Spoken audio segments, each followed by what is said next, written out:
Assalamualaikum warahmatullahi wabarakatuh. Pemirsa yang berbahagia, alhamdulillah kita masih diberikan kesempatan oleh Allah untuk memperingati Maulid. Tentu dengan ekspresi yang berbeda-beda, ada yang tumpengan, ada yang memperingatinya dengan tibaan begitu. Bahkan ada yang membawa makanan ke masjid, katanya apa, memperingati hari ulang tahunnya Nabi begitu ya. Kenapa? Dijelaskan di dalam sebuah hadis, man sholla alayya sholatan shollallahu bi'ashran. Barang siapa yang membaca sholawat kepadaku hanya sekali saja, maka akan dibalas dengan 10 kali oleh Allah Subhanahu wa ta'ala, dibalas dengan 10 keistimewaan. Apa itu? Yang pertama, sebagaimana dijelaskan di dalam kitab Kifayatul Atqiya, dijelaskan 10 keutamaan membaca sholawat itu. Yang pertama adalah sholatul malikil ghaffar. Ketika orang membaca sholawat, maka akan mendapatkan rahmat dari Allah yang maha kuasa dan maha pengampun. Bagaimana tidak, ketika Rasulullah dilahirkan ke muka bumi ini, keadaannya masih sangat jahilah sekali, maka Rasulullah datang menjadi penerang bagi kaum-kaum yang ada di sekitarnya. Maka di sini dijelaskan, barang siapa yang membaca sholat kepada Rasulullah, maka akan mendapatkan rahmat dari Allah yang maha kuasa dan maha pengampun. Yang kedua, syafa'atun nabiyil mukhtar. Barang siapa yang membaca sholawat Nabi Muhammad SAW, maka akan mendapatkan syafaat dari Nabi pilihan. Bahagia rasanya kalau kita-kita yang oleh Allah diberikan rezeki yang lebih, kemudian bisa ziarah ke makamnya Nabi, entah itu melalui umroh ataupun haji, sebagaimana dijelaskan dalam sebuah hadis, man zaro qabri wajabat lahu syafaati.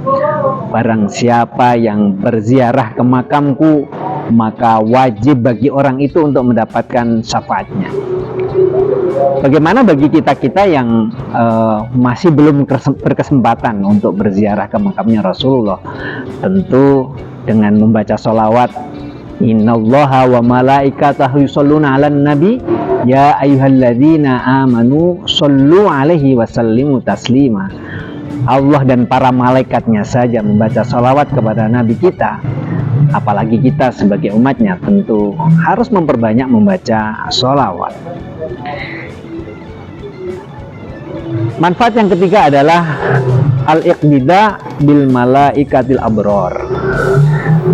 Membaca sholawat ternyata menjadi tradisi malaikat abror, sebagaimana tadi sudah dijelaskan di dalam ayat Al-Quran, innallaha wa malaikatahu. Ternyata membaca sholawat ini adalah merupakan tradisi para malaikat yang abror. Bagaimana tidak kita sebagai umatnya Nabi, masa sekedar untuk membaca sholawat saja masih diperdebatkan dalilnya ada atau tidak, kan gitu ya. Tentu ini menjadi sesuatu yang kurang baik bagi kita sebagai umatnya Nabi Muhammad SAW. Yang selanjutnya, hikmah membaca sholawat adalah mukhalafatul munafikin wal kuffar. Kalau kita orang-orang yang beriman kepada Rasulullah Muhammad SAW, tentu membaca sholawat akan mendatangkan banyak manfaatnya. Tetapi sebaliknya bagi orang-orang yang munafik dan kafir, jangankan kok mencintai Rasulullah, kita lihat di beberapa media banyak yang mereka membakar Al-Quran misalnya, kan begitu ya. Apalagi mencintai Rasulullah, tentu mereka akan menolak mentah-mentah. Inilah bedanya antara orang-orang yang munafik, orang-orang yang kafir dengan orang-orang yang beriman. Pembeda bagi orang yang beriman suka membaca sholawat, sementara orang-orang yang kafir adalah tidak mau membaca sholawat atau enggan untuk membaca sholawat. Kemudian yang berikutnya, manfaat dari membaca sholawat adalah mahwul khotoya wal auzar. Membaca sholawat ternyata menjadi penghapus kesalahan dan dosa-dosa yang dilakukan oleh kita semuanya. masa membaca sholawat bisa menghapus dosa-dosa gitu ya. Nah, kenapa ketika orang berbuat dosa tentu akan lupa tentang keberadaan kita di hadapan Allah. Tetapi dengan membaca sholawat kita akan ingat Rasulullah, dan dengan begitu maka kita akan menjauhkan diri dari sesuatu yang dilarang oleh ajaran agama kita. Yang berikutnya manfaat membaca sholawat adalah qadaul hawaiji wal autar. Membaca sholawat ternyata bisa memenuhi hajat dan harapan hidup kita. Bagaimana tidak? Membaca sholawat itu ternyata mendatangkan banyak barokah, begitu ya. Mengingat Rasulullah, mengingatkan kebaikan-kebaikan Rasulullah, kemudian itu menyampaikan kita kepada Allah Subhanahu wa Ta'ala. Yang berikutnya adalah tanwiruz zawahir wal asrar. Membaca sholawat ternyata menjadi penerang hati dan batin bagi kita semuanya.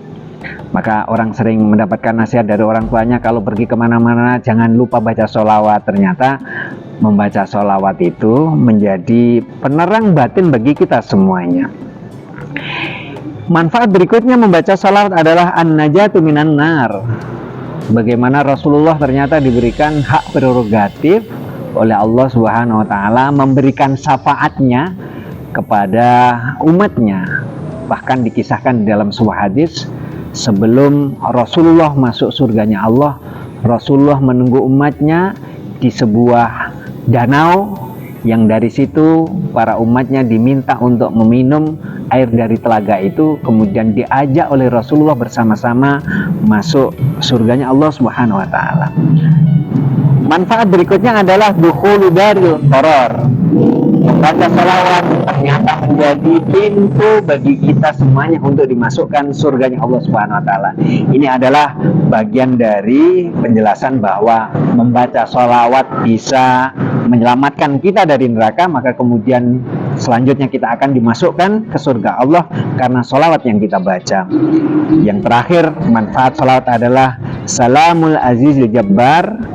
Membaca sholawat merupakan salam dari Allah yang maha mulia dan maha kuasa.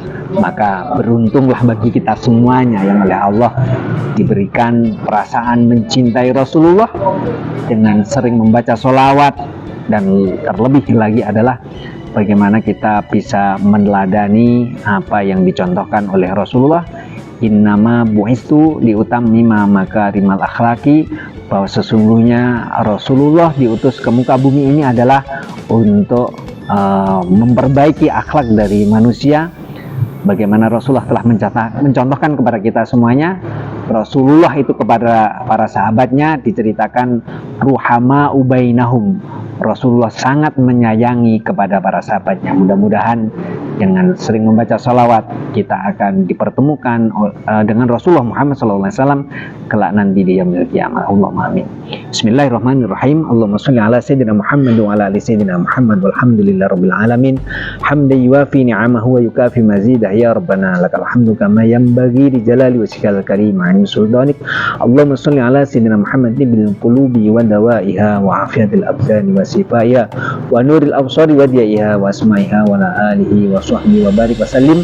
Allahumma innaka afuwwun karim tuhibbul afwa fa'fu anna ya karim. Allahumma inna nas'aluka ridhaka jannah wa na'udzubika min sakhatika wan nar. Rabbana atina fid dunya hasanah wa fil akhirati hasanah wa qina adzabannar. Wa sallallahu ala sayyidina Muhammadin nabil ummi wa ala alihi wa sahbihi wa barik wa sallim. Subhana rabbika rabbil izzati amma yasifun. Wassalamun ala mursalin walhamdulillahi rabbil alamin. Sampai ketemu di lain kesempatan. Wallahul muwaffiq ila aqwamit thoriq. Assalamualaikum warahmatullahi wabarakatuh.